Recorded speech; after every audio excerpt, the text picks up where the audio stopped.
Hello dear students, मेरा नाम अनिल कुमार श्रीवास्तव है। आज मैं सोवियत रूस, पूर्व सोवियत रूस और अमेरिका, वर्तमान अमेरिका के बीच बढ़ती हुई स्पेस प्रतिस्पर्धा का जिक्र करने जा रहा हूँ। आप सभी लोगों ने पढ़ा होगा कि रूस, जो कि सोवियत रूस का रिप्रेजेंटेशन करता है, इसने और चीन ने दोनों ने हाथ मिलाया है। अंतरिक्ष में चंद्रमा की सतह पर ये दोनों ILRS international lunar research station का निर्माण करेंगे और उसके लिए इन लोगों ने तय किया है कि इसकी ऊर्जा वास्तव में न्यूक्लियर रिएक्टर से आएगी, नाभिकीय संयंत्र से आएगी, न कि किसी अन्य चीज़ से।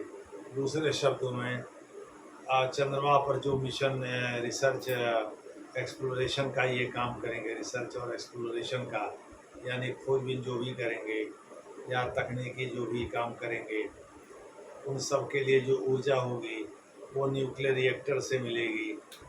दूसरे शब्दों में आप सभी लोग पता है कि आणविक ऊर्जा जिस संयंत्र से मिलती है उसी संयंत्र में बम भी बनाने की सुविधा होती है। दूसरे शब्दों में कंस्ट्रक्टिव और डिस्ट्रक्टिव दोनों पर्पसेस के लिए आणविक ऊर्जा का प्रयोग किया जा सकता है। या तो इंसान को या किसी भी जीवित प्राणी को मारिए, और या तो फिर आप जो है उससे बिजली पैदा करके उसका उपयोग आप ऊर्जा के रूप में करिए, ईंधन के रूप में करिए। तो चीन और रूस ने यह घोषणा किया है, इससे अमेरिका के हाथ पांव फूल गए हैं। अमेरिका सन्न रह गया है, क्योंकि भाई एक प्रकार से बहुत बड़ी बात हो गई कि इन दोनों लोगों ने तय किया है कि अंतरिक्ष में चंद्रमा की सतह पर ये लोग न्यूक्लियर रिएक्टर प्लांट लगाएंगे और उससे मिलने वाली ऊर्जा से ही ये लोग अपने रिसर्च को आगे बढ़ाएंगे। बहरहाल आप सभी लोग पता है कि अमेरिका और रूस जो पहले सोवियत रूस था, उसकी प्रतिस्पर्धा अंतरिक्ष की आज नई नहीं है। ये 1960 के दशक की है, बल्कि आप कह सकते हैं 1950 के दशक की है, जब वहाँ के प्रेसिडेंट हेनरी ट्रूमैन, जो कि पहले वाइस प्रेसिडेंट थे फ्रैंकलिन डी रूजवेल्ट के समय, प्रेसिडेंट हेनरी ट्रूमैन के समय में जो ट्रूमैन डॉक्ट्रिन आई, उसका उद्देश्य ही था कम्युनिस्ट प्रभाव को रोकना, कम्युनिस्टों के बढ़ते हुए प्रभाव को रोकना। तो 60 के दशक में अंतरिक्ष में भी एक प्रतिस्पर्धा दिखाई पड़ी। दुनिया के अन्य क्षेत्रों में तो ये दिखाई पड़ती ही थी। कोल्ड वार की शुरुआत हो गई थी, और आप सभी लोग पता है इसका पहली बार जिक्र एनिमल फार्म में जॉर्ज ऑरवेल ने किया था, और उसे प्रोफेसर लिपमैन और जॉर्ज बिनेट, जो कि अमेरिकी एम्बेसडर थे, इन लोगों ने आगे बढ़ाया। दूसरे शब्दों में जॉर्ज बिनेट ने डिप्लोमेटिक और पॉलिटिकल सर्किल में, और प्रोफेसर लिपमैन ने हार्वर्ड यूनिवर्सिटी के टीचर से स्टूडेंट्स के बीच इसे लोकप्रिय बनाया, और इसका नाम दिया गया कोल्ड वार, यानी शीत युद्ध। दूसरे शब्दों में 60 के दशक में सोवियत रूस और अमेरिका के बीच जो कोल्ड वार था वो अंतरिक्ष में दिखाई पड़ रहा था।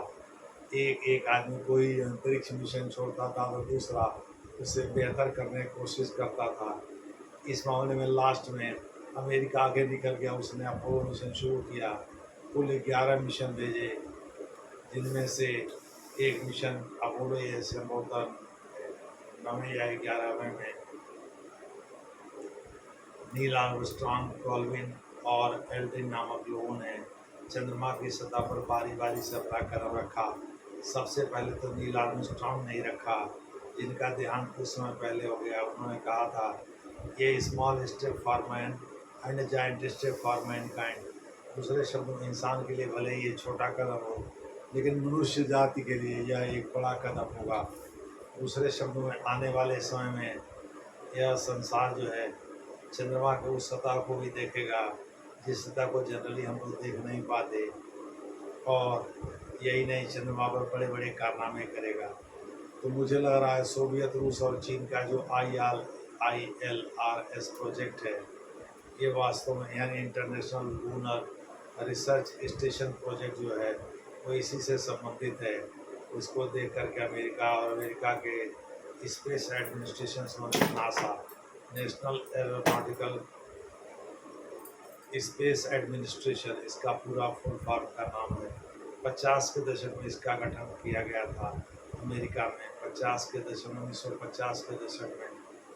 और यह अमेरिका का एपेक्स इंस्टीट्यूट है जो कि स्पेस संबंधी सभी तरह के एक्सप्लोरेशन या रिसर्च को कंडक्ट करता है। लेकिन अमेरिका फिर भी घबरा गया है। चीन और रूस, दुनिया को पता है कि ये अमेरिका के दो विरोधी देश हैं और सुपर पावर बनने की होड़ में चीन लगा ही हुआ है। अमेरिका को हर जगह पटखनी देने की फिराक में रहता है। तो चीन ने और रूस ने संयुक्त रूप से ILRS प्रोजेक्ट जिसकी घोषणा किया है, उसको लेकर के अमेरिकी राष्ट्रपति डोनाल्ड ट्रंप और नासा दोनों परेशान हैं कि भाई कैसे इनको काउंटर किया जाए। जैसा होगा आगे आपसे फिर चर्चा किया जाएगा। 1960 के दशक में आपको हम बता दें, यूरी गागरिन अप्रैल 1961 में अंतरिक्ष से पृथ्वी का एक चक्कर लगाने वाले पहले इंसान बने। और वैलेंटीना टेरेस्कोवा पहली रूसी महिला, पहली विश्व महिला भी बनी जो कि अंतरिक्ष गई। इस प्रकार से जेंडर पैरिटी का खूब मुजाहरा किया। सोवियत रूस ने दूसरे शब्दों में एक उदाहरण सेट किया। लेकिन अमेरिका ने चंद्रमा की सतह पर अपोलो मिशन से 3 लोगों को उतार करके एक नया इतिहास रच दिया। इस मामले में पीछे छूटा हुआ नजर आया सोवियत रूस। बाद में सोवियत रूस ने एक परमानेंट स्टेशन के रूप में स्काई लैब छोड़ा और फिर ISS का, इंटरनेशनल स्पेस स्टेशन का ज़माना आया जो कि कई देशों के कंसोर्टियम के रूप में काम करता है। लेकिन अभी ILRS योजना के तहत चीन और रूस मिलकर के जिस योजना पर काम कर रहे हैं वे न्यूक्लियर रिएक्टर से जो ऊर्जा मिलेगी उसी पर ही आधारित है।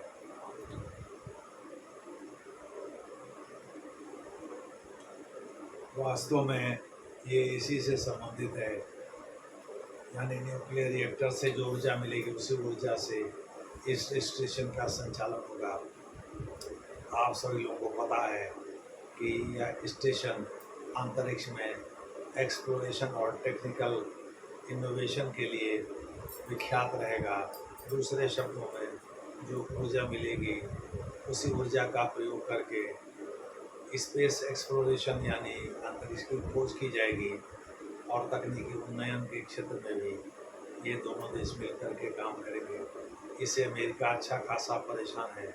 देखना है आने वाले समय में जैसा होगा वो फुल डिटेल आपको बताया जाएगा। धन्यवाद।